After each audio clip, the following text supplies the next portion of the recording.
Hello friends, கோதுமை ரவை சேமியா எப்படி பண்ணுறதுன்னு பார்க்கலாமா? இந்த மாதிரி தண்ணியில் உப்பும் எண்ணெயும் ஒரு ஸ்பூன் கலந்துட்டு அதை 5 நிமிஷம் ஊற வச்சுக்கோங்க. அப்புறம் ஒரு இட்லி பானையை எடுத்து அதில் நம்ம ஒரு 10 நிமிஷம் வேக வைக்க போகிறோம். டைரெக்டாக செஞ்சால் கொல கொலன்னு ஆயிரும். ஸோ இந்த மாதிரி நீங்கள் பண்ணிக்கோங்க. வெந்ததுக்கப்புறம் அதை எடுத்து நீங்கள் தனியாக ட்ரான்ஸ்ஃபர் பண்ணி வச்சுக்கோங்க. அமுக்கி பார்த்திங்கன்னா நல்லா நசுங்கும். அதான் உங்களுக்கு கரெக்டான பதம். இப்போ தாளிப்புக்கு தேவையானது நம்ம கடலை பருப்பு எடுத்து 2 ஸ்பூன் எண்ணெய் ஊற்றி நம்ம அதை போட்டு கடுகும் போட்டு அதை தாளித்து கருவேப்பிலை, பச்சை மிளகா, வெங்காயம், தக்காளி 2 வெங்காயம் 2 தக்காளி போட்டிருக்கேன். அப்புறம் 2 பச்சை மிளகா போட்டிருக்கோம். காரத்துக்கு ஏற்ப நீங்கள் பச்சை மிளகா போட்டுக்கலாம். நம்ம வேறு எதுவும் மசாலா ஆட் பண்ண போகிறதில்ல. ஸோ அதனால் நம்ம மிளகா காரம் மட்டும்தான்.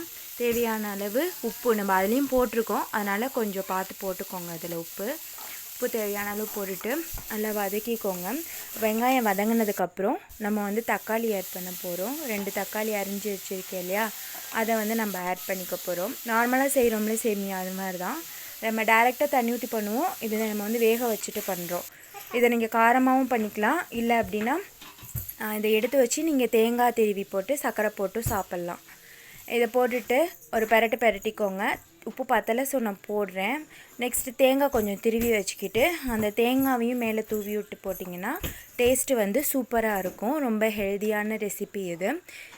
வீட்டில் ட்ரை பண்ணி பாருங்கள். ட்ரை பண்ணி பார்த்துட்டு கமெண்டில் எப்படி அப்படின்றத சொல்லிடுங்க. மறக்காமல் நம்ம சேனலை சப்ஸ்கிரைப் பண்ணிடுங்க. உங்களுக்கு வேறு எதுவும் டிஷ் ட்ரை பண்ணணுன்னா மறக்காமல் கமெண்டில் சொல்லுங்கள். தேங்க்யூ.